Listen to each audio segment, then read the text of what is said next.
Welcome to Streams of Income, hosted by best-selling author and entrepreneur Dr. David Powers, where we discuss streams of income, passive income, residual income, and even why there are dinosaurs and zombies in this intro. Fasten your seatbelts and get ready to dive in.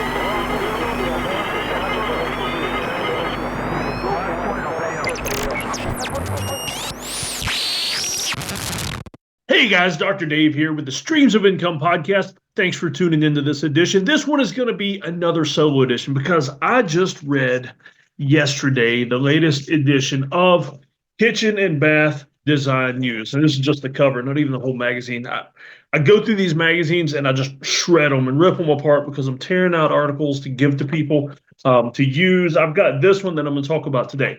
So this podcast is mostly going to be focused on construction businesses. Now, service industries are an amazing thing. I grew up in one. My dad still owns the remodeling business that he started back in the 80s when I was a little kid. Grew up in that business, grew up seeing and working in all aspects of the business. And so because of that, a lot of my small business coaching and consulting clients are still in the construction industry because I just have such an intense knowledge there. And I love the idea of family-focused construction businesses.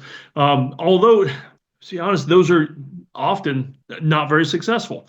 In the old days, you might have seen, I'm making this up, but you might have seen Johnson and Sons on a construction truck or something, or the storefront back in the old days. And by old days, just whenever you might have seen that before, because I'm 50, old days means something different to you maybe than to me.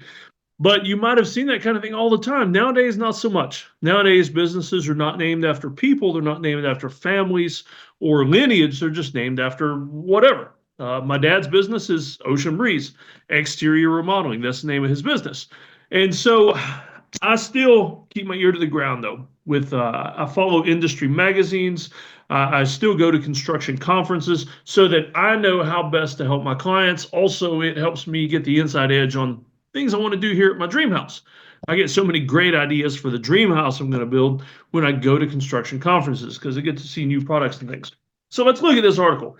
This is the 2025 Kitchen Trends focus of the the National Kitchen and Bath Association. So this is basically a report they put out and about things that kitchen trends, and I'm going to actually apply this across the board because I want you to try to use this in different ways, not just for kitchen remodeling or bath remodeling. All right, so one of the first ones, the key findings, blast from the past. And so in many, many ways, past trends are making a comeback. And we see this in so many industries, music, fashion, and in this case, colors. And so new trends, especially think about this. If you're in the construction industry, not just kitchen and bath, but let's see, bright colors and earth tones of the 70s are going to be making a big comeback this year.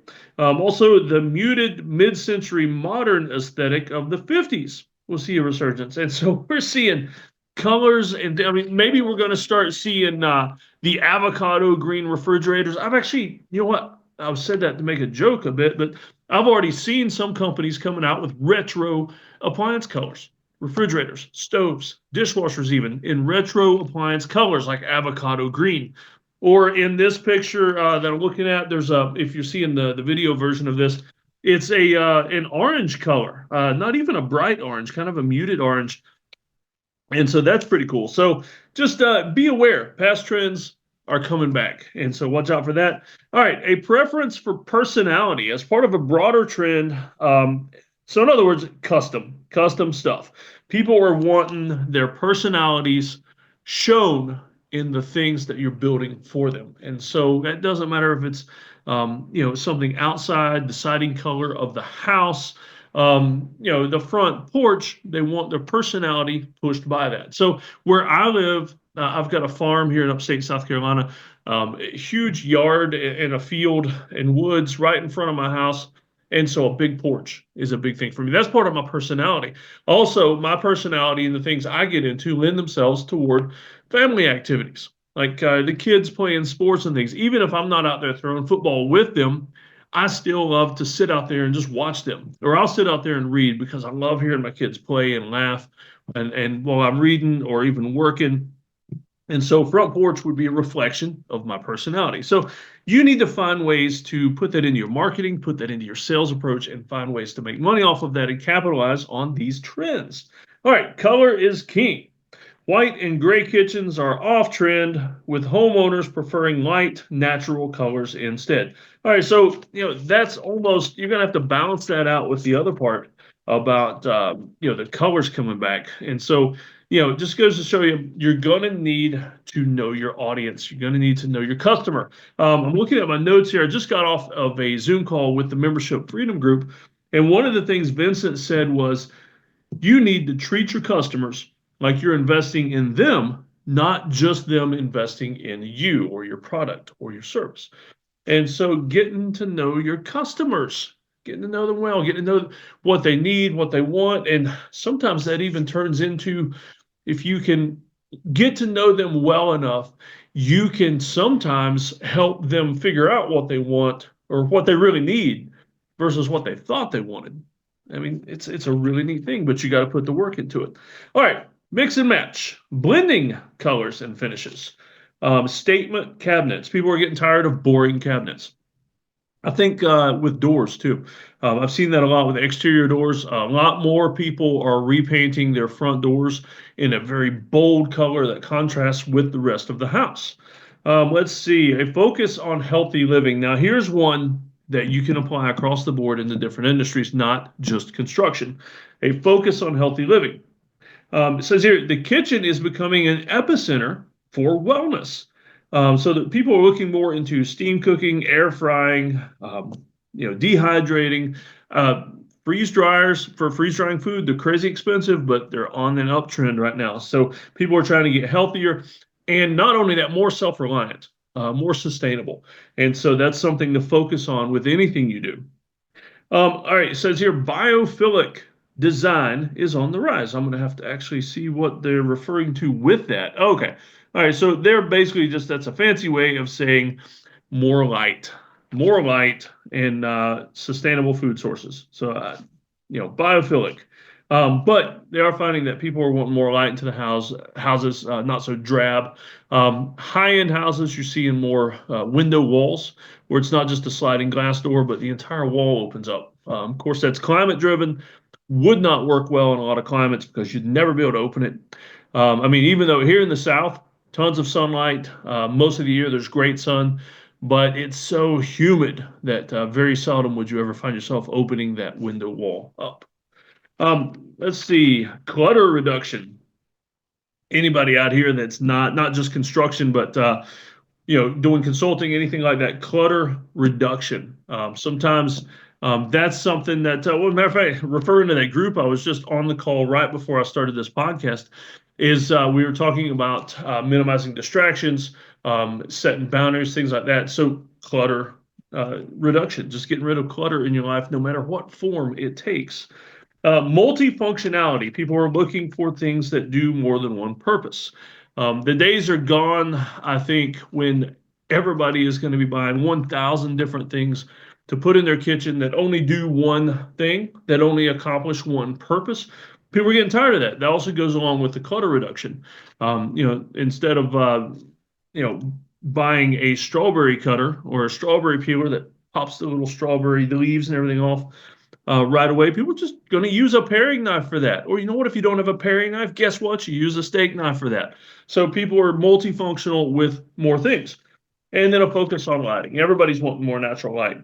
All right, so I say all that to kind of say this, and this, I guess this should have been the hook or the lead in, but I'll use it for the conclusion, is that if you're running a construction business and specifically some type of remodeling business, I'm not so much talking about new home building, commercial building, apartment building, none of those kind of things. I'm talking about remodeling, where you're going in, you're making an add-on to a house, you're building a new room, you're building a sunroom or a deck, or you're remodeling the bathroom or the kitchen, things like that.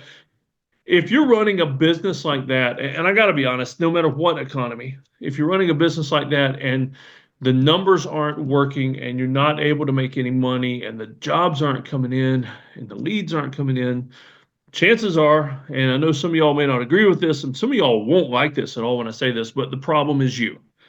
My dad's business at times, income, everything went down, and twice in the history that I've worked for my dad's business, I was able to go in and revamp some processes, revamp some systems, do different kinds of lead generation, things like that, and bring the company back up to a high status where, they were scheduled out. One of the times I went back in and saved my dad's business, I got them to the point where they were scheduled out 3 or 4 months.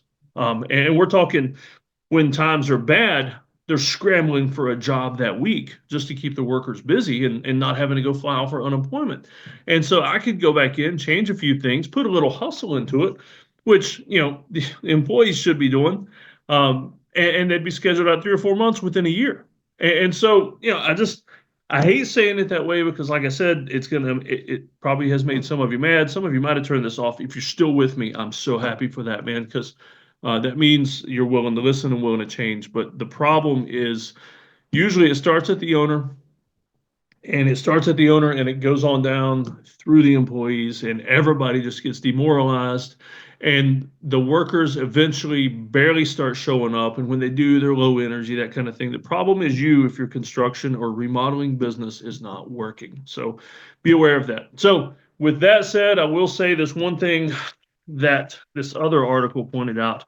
The one problem you will have to counter that you'll have trouble, not impossible, but you'll have trouble countering, is the skilled labor shortage. That is hitting hard and heavy in the remodeling and construction industries, is a shortage of skilled labor. But that means you might have to recruit different.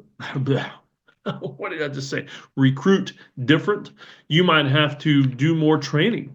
You might need to just find some young people full of energy, full of life, looking to start something new, and maybe they don't even know what they want to do, and they just want a good summer job.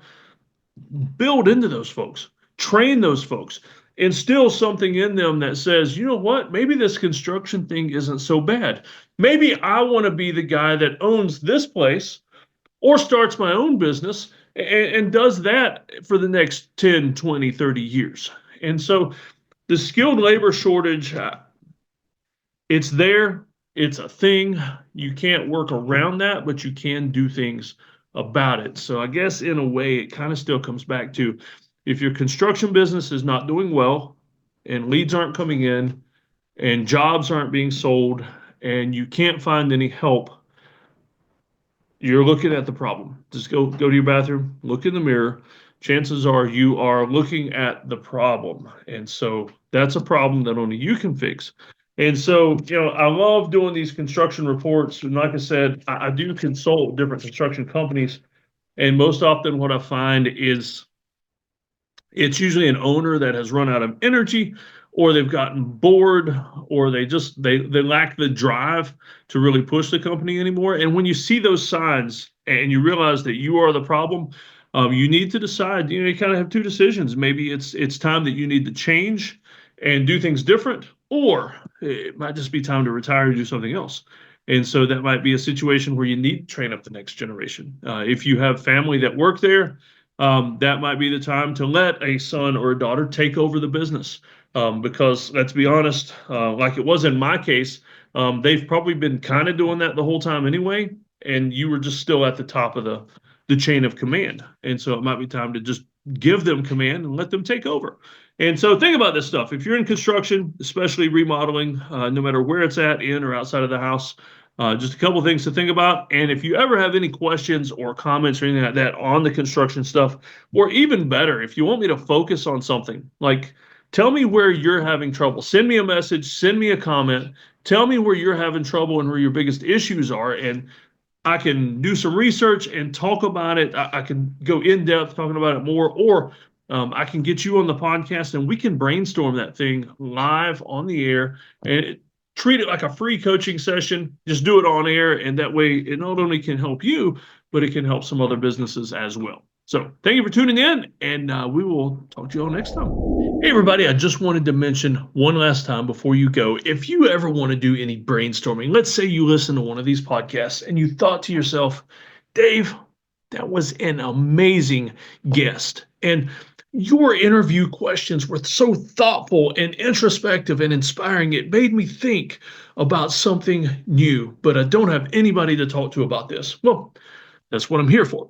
If you ever want to do a brainstorming session, I don't charge the same price for those that I do my regular coaching sessions because the coaching sessions are that's like a long-term thing. I work with people and hold their hand and tons of homework, stuff like that. But if you ever want to just get on a call and do some brainstorming, I love doing those. I love meeting new people in different occupations, things that I don't know anything about, and have them tell me all their secrets, all their goals, all their dreams, and we brainstorm new income ideas.